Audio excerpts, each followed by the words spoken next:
Hey guys, welcome to today's episode. And I'm so excited. We have Sherry Price of Epic You. And I just love her website, epicu.com, because that is what we all want to do, right? We want to become the epic version of ourselves. So, Sherry, welcome. Thanks, Chantel. I'm excited to be here. So, tell us a little bit about your story and kind of a little bit about who you are. Oh, so I am a pharmacist. Now I don't work in that realm anymore. Pivoted around 2017 because my backstory is I was running a successful company, um, and would de-stress at the end of the day with some Chardonnay.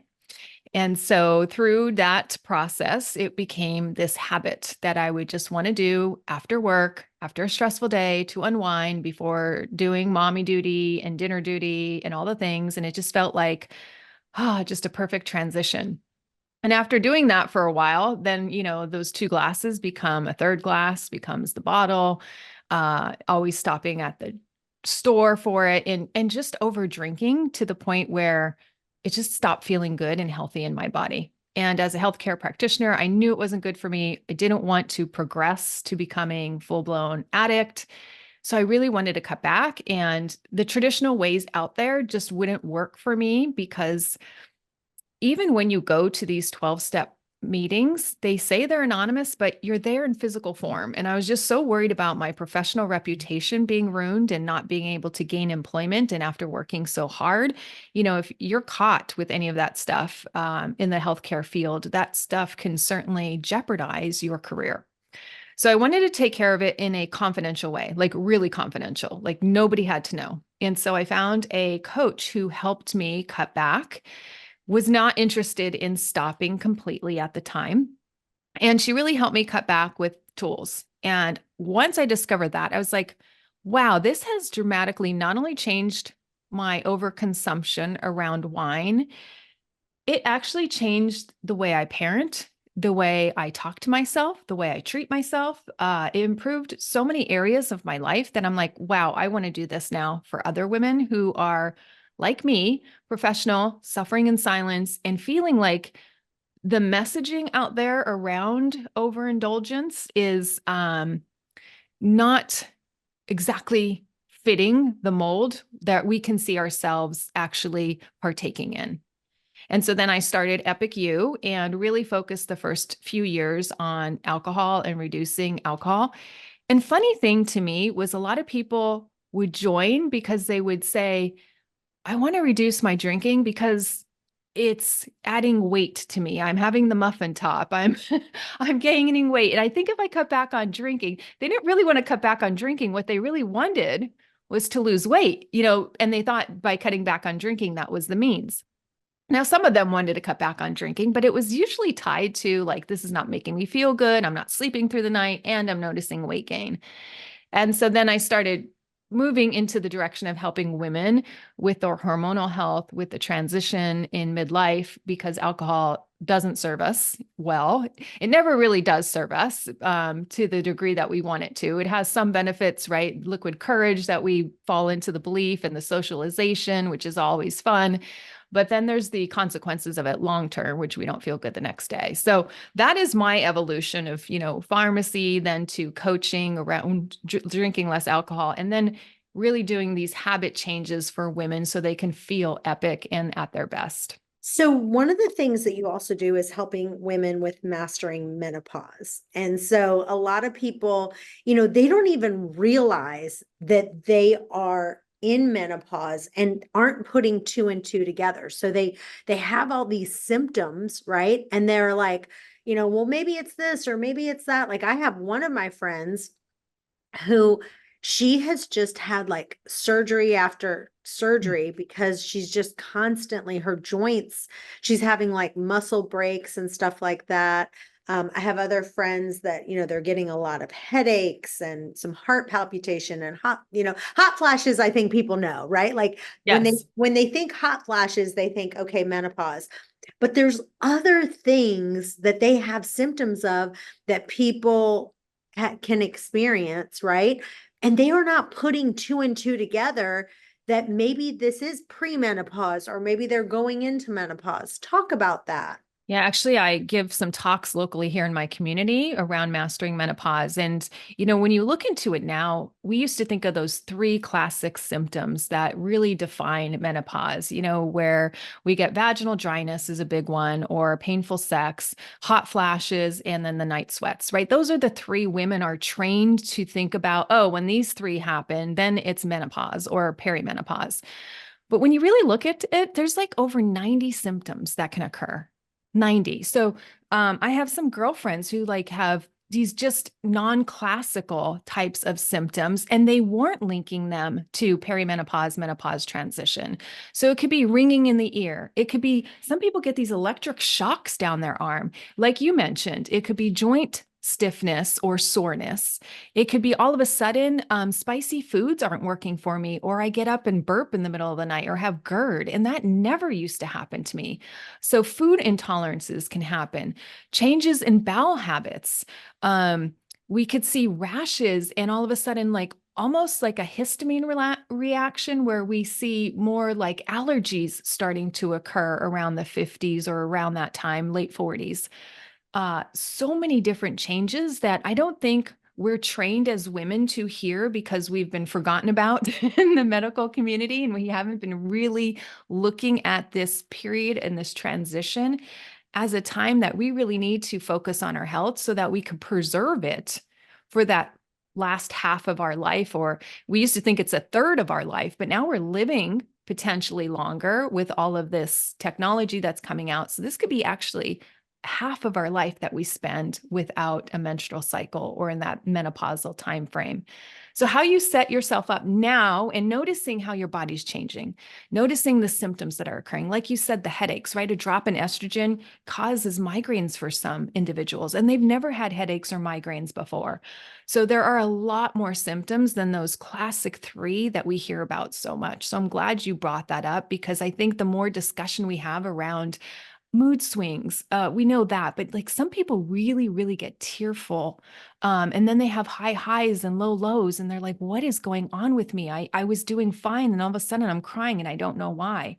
So just knowing that there's so many symptoms other than those big classic three or four that we learn is really helpful for people to say, okay, my body is speaking to me because it's changing. And that's not a bad thing. It's just recognizing it's changing. And if our body is speaking to us differently, I think that's a surefire way to say, I need to be treated differently. Something needs to change. Otherwise, these symptoms are going to keep getting worse.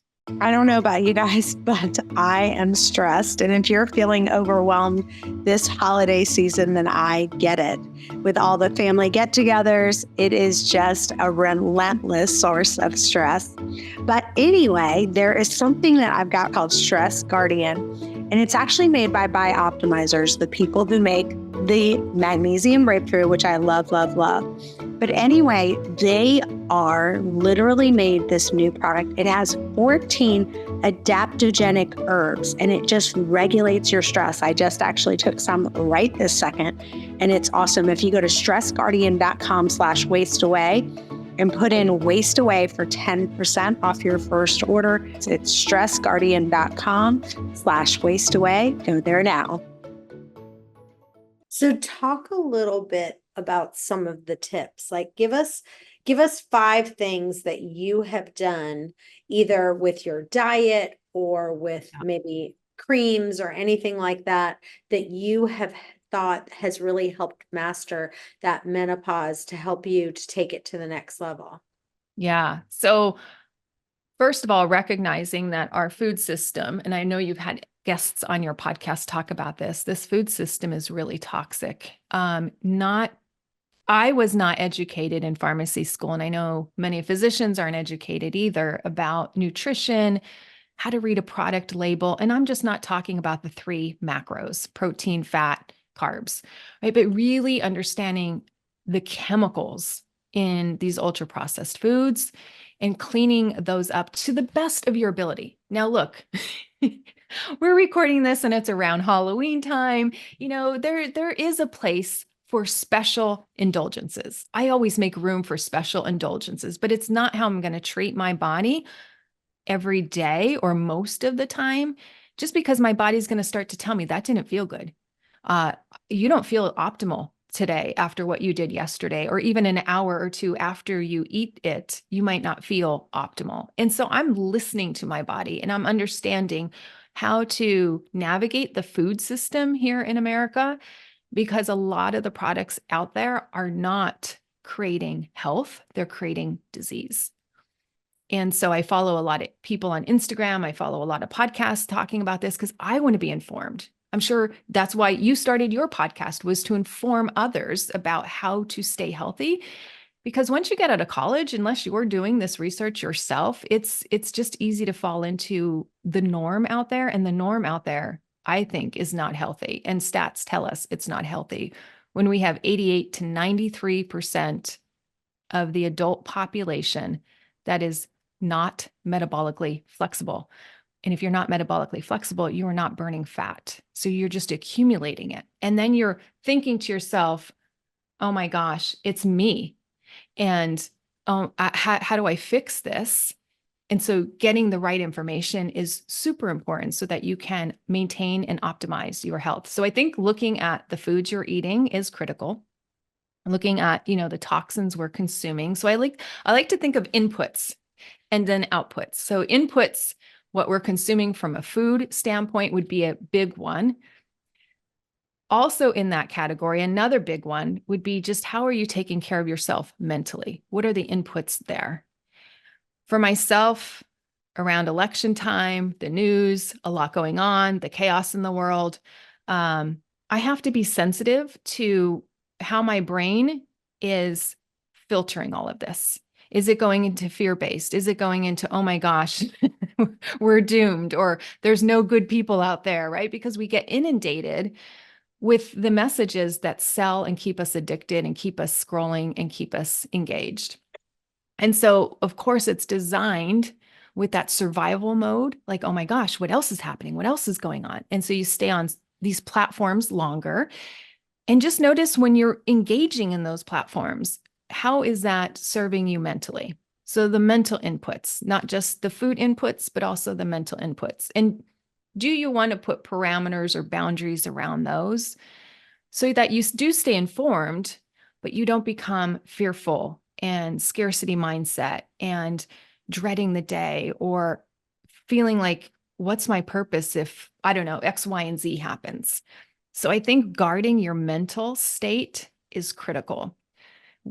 Our modern day society has evolved much quicker than our brains have. And so we really need to protect our brains, right? From those inputs, plus, food affects our brain and our mentation as well. So making sure that we are using food to optimize, to not get Parkinson's, to not get dementia, to not get all these chronic diseases that so many of us are fearful of getting, because a lot of us are dealing with older parents that have them. And we're like, wow, we see how debilitating they are. And I don't want to be in that same category.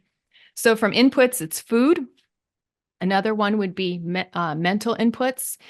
And because living in our lifestyle nowadays is chronically stressful, and that will increase our cortisol, I also think we also need detoxing for our brain and detoxing for our body. So that is something that I've increased in my own life, just because information is coming at us so much as moms, as entrepreneurs, all the things that we're doing, businesswomen, businessmen, we're just doing a lot. And so we need stress management techniques in our everyday life. And that can look different for different people, different tools out there. They're from free to ultra pricey, right? But finding tools that work so that you reduce that cortisol. Otherwise, we wind up with stress bod. Stress bod is a term like when you're in stress, your cortisol is revving up and then you just hang on to fat. And we know that really happens in that perimenopause, menopause transition, because we do get an upregulation of cortisol at that time, even if you're doing all the things right. So during that time is particularly making sure you have habits down that are going to reduce your stress. Another area I think is really big besides the inputs, I like to put this one in the outputs. What are we putting out? And so I think of that. It could also be thought of as an input, but like movement to me is an output. Like if I'm eating good, I'm taking care of my mind, movement becomes easier and I want to do it, right? Movement gets hard when we feel bogged down mentally, when we feel stressed out at work, we make excuses like we don't have time for it, and then we don't wind up doing it and we just wind up sitting.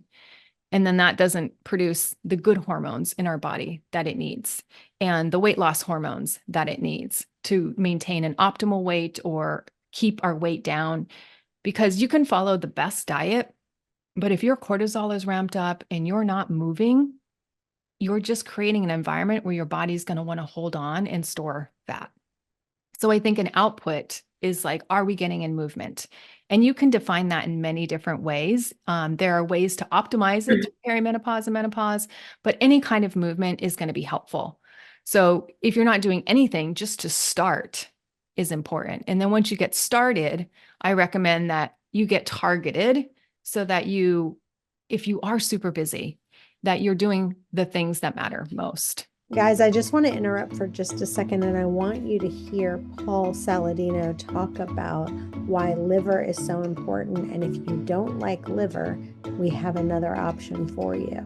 Your ancestors were eating liver. And the reason that this sort of wisdom has been passed down is because liver is very nutritious. It's basically nature's multivitamin. If you look at the nutrients in meat, they're great. You've got zinc, you got B6, you got B12, you got some K2. But if you look at liver, it really complements what's in muscle meat. And there are many unique nutrients found in organs, specifically liver as a powerhouse of these, that are difficult to obtain outside of liver. Like meat and organs are like peanut butter and jelly. They just go together. They're supposed to be eaten together. The easiest way to eat liver is just to do it raw. If you don't want to eat liver raw, you can cook it. But the reason that I like to do it raw is because there are unique nutrients in liver that are probably somewhat degraded when you cook the liver. This really is like the most nutrient-rich supplements that you can find, and they are amazing. I have tried them. I absolutely love them. So just go to heartandsoil.co, use the coupon code Chantel Ray, and save some money there.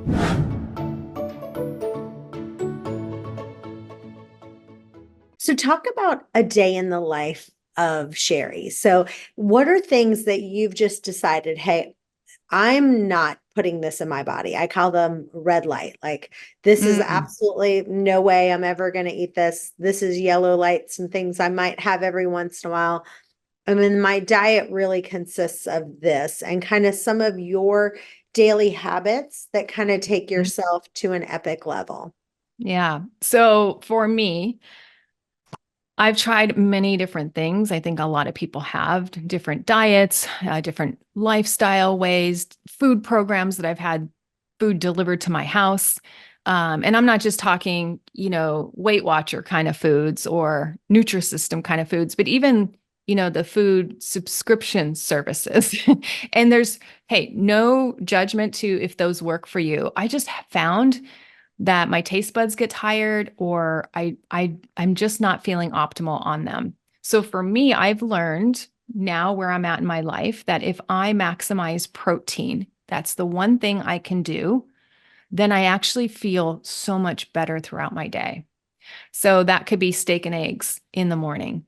Maybe I'm not hungry for steak and eggs in the morning, but how can I optimize getting in that 30 to 40 grams of protein in the first time that I break my fasting window? Protein. I also embrace time restricted eating for the most part. Now I'm not so rigid. I get perfectionistic. So I like to think of it 90-10 or 80-20. So I do it most of the time, but not all of the time, because that level of rigidity just sends me wanting to rebel on myself. And when I rebel, I go off course too much.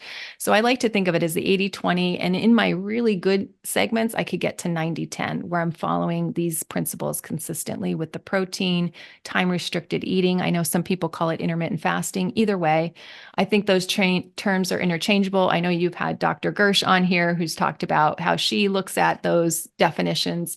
So you just have to find, like, when people are talking about intermittent fasting or time restricted eating, what terminology are they using? So for me, it's to follow Dr. Gersh, which she had already talked about on your podcast, was about, I would say, time restricted eating, because I'm not fasting for more than one day. So that has really helped me feel better. It's helped me balance those chemicals where I'm not like feeling on edge and then crashing. So when I have more protein and when I follow the intermittent fasting or time restricted eating, I'm more balanced throughout the day. I don't have these super crashes of energy or needing a nap, although I'm not opposed to napping. Fully embrace it if I need it. But for the most part, those send my blood sugar level pretty consistent. Another thing I have learned to change my mind on is that stress management techniques are needed. I used to think, oh, those, someday I'll get to it. But I actually will meditate now. I never was a meditator. And I don't know if it's traditional type of meditation, but I sit with my eyes closed and will have music in the background. Um, it's not like I'm trying to clear my thoughts. It's not the forms of meditation that I've been taught in the past or sat in a class. It's not that. It's more like just listening to music and letting my mind wander wherever it goes. I found that to be really calming for my nervous system. And I just really love music. So that works. That type of meditation works for me. Hydration is also huge. When I stay hydrated with electrolytes, I get less sugar cravings. I just don't feel out of whack. So electrolytes have been a game changer for me. I use the company Element. I really, really love that product and I'm drinking it right now. It's delicious. It's easy to get my water in. And I find when I add the electrolytes in, I'm not using the bathroom as much. So I think my body actually stays hydrated because the electrolytes pull in the water into the cell and you're not just flushing it out. Although, you do increase your bathroom runs with water, but not as much as with the electrolytes, I have found. I also found it keeps me more regular. So my bowel habits are more consistent, and I think that's important. Something probably not discussed a lot is bowel habits because we should be having a bowel movement every day. And every meal, if you're eating, I believe Yeah. if you eat twice a day, Yeah. you should be pooping twice a day. That Mm. is really, really important. If you're eating 3 times a day, you should be pooping 3 times a day. I don't think anyone should be eating 3 times a day. I just think it's too much, but it is really important. I mean, if you look at like my dog, literally he eats, we take him out for a walk and then he poops. And You're absolutely right. he's pooping that out, but it's putting pressure. That food is then putting pressure on whatever he ate at the last meal to go ahead and go. But having good bowel movements, I would love, we need to have you come back on. We're out of time, but I do want you to come back. We need to really, I don't think we talk about that enough as in the health space. And I think it's something we need to talk about more. I agree. And yes, very important for the body to detox. Well, this has been wonderful. Tell listeners where they can find you and where they can follow you. Yeah. So my website is where you can find out about my programs, Epic U, spelled YOU at the end.com. And then you can also follow me on my podcast, Health Habits and Epic Living. And I'm also on Instagram at Dr. Sherry Price. Love it. Well, you guys stay tuned. We've got another episode coming up in just a few. Bye-bye for now.